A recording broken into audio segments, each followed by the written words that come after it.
Hello दोस्तों, नमस्ते। हम रीता रानी, मेरे यूट्यूब चैनल पे आप लोग का स्वागत है। दोस्तों, एक की बहुत प्यारा से छोटा से भजन आप सबके बीच सुनाओ चलते हैं। दोनों सहेली गीत अच्छी लगी तो लाइक सब्सक्राइब शेयर जरूर करें, कमेंट में ज़रूर बताइए लिख के।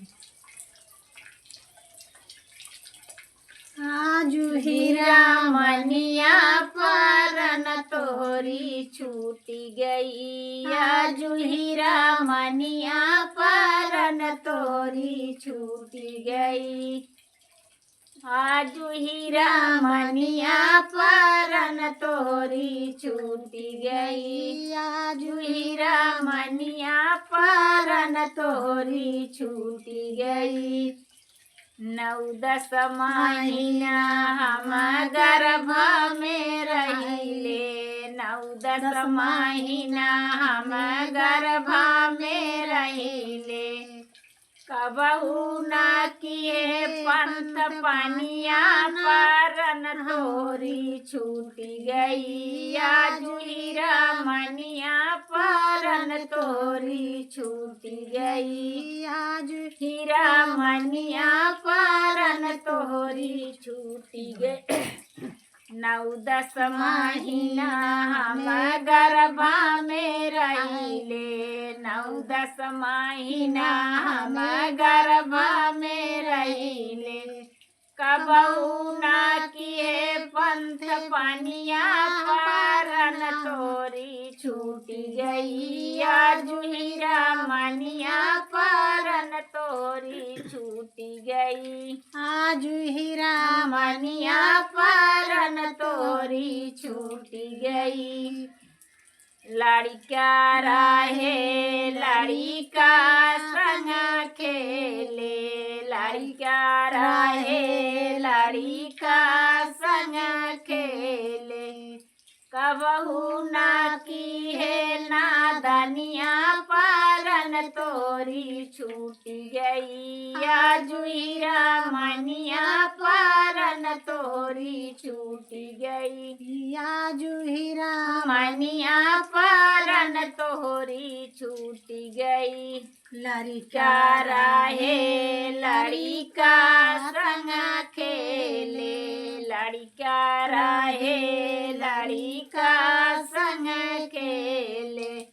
कबहू ना किए नादनिया परन तोरी छूटी गई। आजू हीरा मनिया परन तोरी छूटी गई। आजू हीरा मनिया परन तोरी छूटी गई।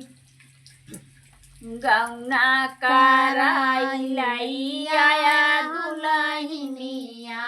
गौना कराई आया दुल्हनिया। कबहू ना कह दुल्हनिया परन तोरी छूटी गई। आजू हीरा मनिया परन तोरी छूटी गई। आजू हीरा मनिया परन तोरी छूटी गई। गौना कराई आया दुल्हनिया। गौना कराई आया दुल्हनिया। कबहू ना कह दुल्हनिया परन तोरी छूटी गई। आजू हीरा मनिया परन तोरी छूटी गई। आजू हीरा मनिया परन तोरी छूटी गई। बूढ़ा भया तन कापन लागे। बूढ़ा भया तन कापन लागे। खटिया पे मांगा दतुनिया परन तोरी छूटी गई। आजू हीरा मनिया परन तोरी छूटी गई। बूढ़ा भया तन कापन लागे। बूढ़ा भया तन कापन लागे। खटिया दुआरिया पे मांगा दतुनिया परन तोरी छूटी गई आज हीरा मनिया परन तोरी छूटी गई आज हीरा मनिया परन तोरी छूटी गई।